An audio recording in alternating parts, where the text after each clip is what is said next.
নমস্কার। আপনারা নিশ্চয় সুস্থ আছেন, ভালো আছেন। আগামী ২৯ তারিখ অর্থাৎ ২৯/৪/২০২৬ তারিখে যে পশ্চিমবঙ্গ ২০২৬ বিধানসভা ভোটের দ্বিতীয় দফার ভোট, আগামীকাল আপনারা যারা ভোটকর্মী তারা বেরিয়ে যাবেন ভোট করার দায়িত্ব পালন করার জন্য। ভোটের দায়িত্ব একটা বিশাল চাপের।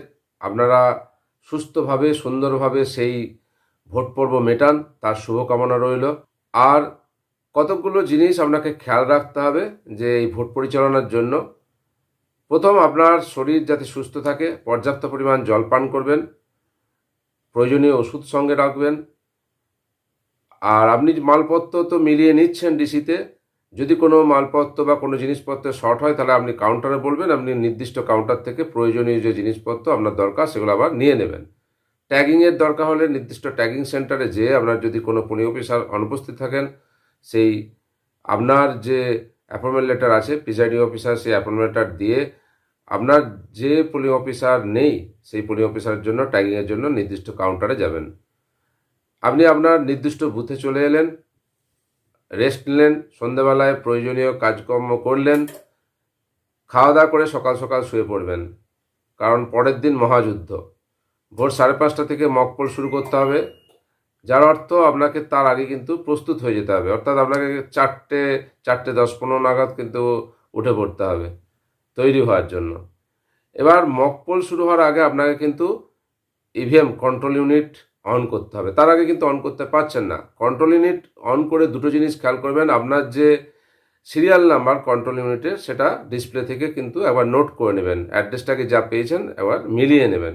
অনেক সময় অ্যাড্রেসটাকে উল্টোপাল্টা লেখা থাকছে, সেটা দেখে নেবেন।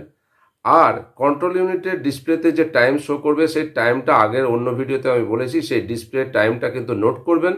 আপনার যে ইন্ডিয়ান স্ট্যান্ডার্ড টাইম তার চেয়ে সেই টাইমটা আগিয়ে আছে না পিছিয়ে আছে, মকপল সার্টিফিকেটের একটা কলামে কিন্তু আপনাকে এটা লিখতে হবে।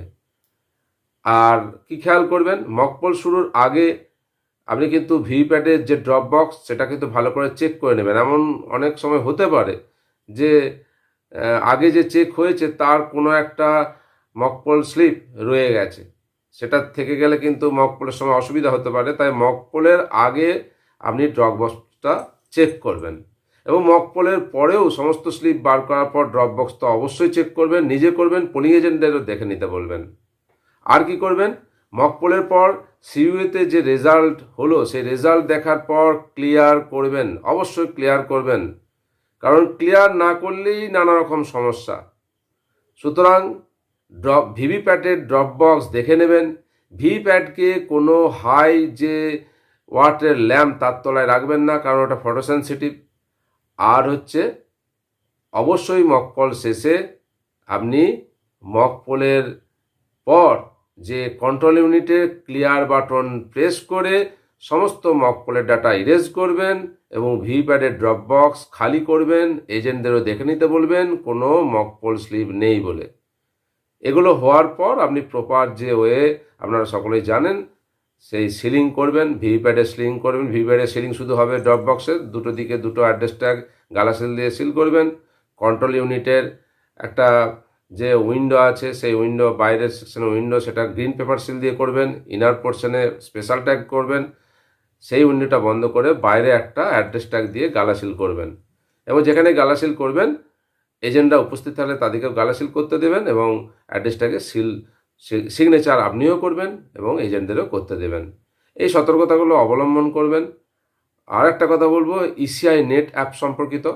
ইসিআই নেট আপনার বুথে যদি কাজ করে, অর্থাৎ প্রপার যে নেটওয়ার্ক ইন্টারনেট পরিষেবা যদি থাকে তাহলে কাজ করবে, কোনো অসুবিধা নেই। যদি না থাকে তাহলে কিন্তু অসুবিধা হতে পারে। আমার যেমন যে বুথে আমার অ্যাসাইন ছিল, ডিউটি ছিল, সেখানে কোনো নেটওয়ার্ক থাকেনি, কখনো হচ্ছিল কখনো হয়নি, যার ফলে আমাকে কিন্তু আরসিতে এসে ওনাদের নেটওয়ার্ক ব্যবহার করে আপডেট করতে হয়েছিল।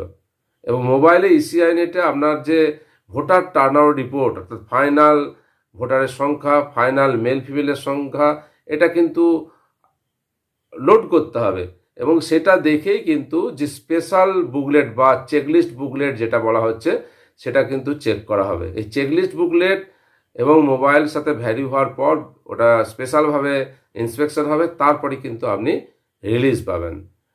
আর একটা কথা যে আমাদের সমস্ত কাজ আহ, মানে প্যাকিং ট্যাকিং করে আমরা 7টার মধ্যে তৈরি হয়ে গিয়েছিলাম, কিন্তু আমরা বুথ থেকে বেরোতে পারিনি।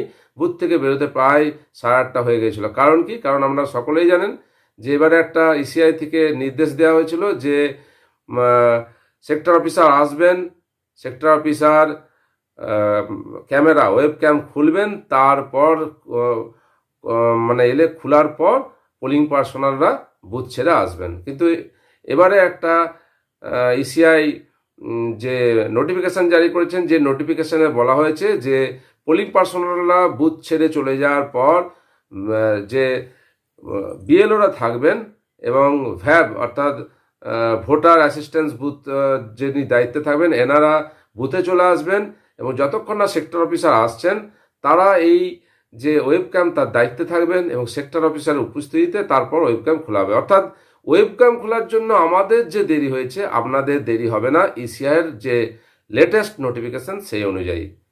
এই জিনিসগুলোই বললাম। যে আরেকটা যেটা আপনাদের মাথা ব্যথা থাকে বা সকলের চিন্তার কারণ হয়, আরসিতে আমরা কোনটা সিল করব কোনটা আনসিল করব। আগের ভিডিও আমি বলেছি যে সিল আনসিল নিয়ে কোনো চিন্তা করবেন না। আপনাকে প্রিজাইডিং অফিসার যে হ্যান্ডবুক দিয়েছে তার 135 পাতায় যে ওয়েতে যে পদ্ধতিতে বলা আছে সেই পদ্ধতি মেনটেন করবেন। যা সিল আনসিল বলেছে সেগুলো করবেন। আর সেক্টর অফিসারের সাথে কথা বলে নেবেন তাকে হাতে হাতে কি দিতে হবে। আমাদেরকে দিতে হয়েছিল 17C এবং প্রিজাইডিং অফিসারের রিপোর্টের পার্ট 4 পার্ট 5। আমার মেশিন চেঞ্জ হয়নি, তবু দিতে হয়েছিল, কেন জানি না, বলেছেন দিয়েছি। তবু আপনি আপনার সেক্টর অফিসার সাথে কথা বলে নেবেন যে ওনাকে হাতে হাতে কি দিতে হবে। ব্যাস এটুকুই। আপনারা সুস্থভাবে খুব সতর্কভাবে ভোট পরিচালনা করুন এবং সকলে সুস্থভাবে বাড়ি ফিরে আসুন। আবারও এই দ্বিতীয় ভোট পর্বের আগে সকলকে প্রণাম, শ্রদ্ধা, ভালোবাসা জানিয়ে আজকে এখানে শেষ করছি। আপনারা সকলে সুস্থ থাকুন, ভালো থাকুন।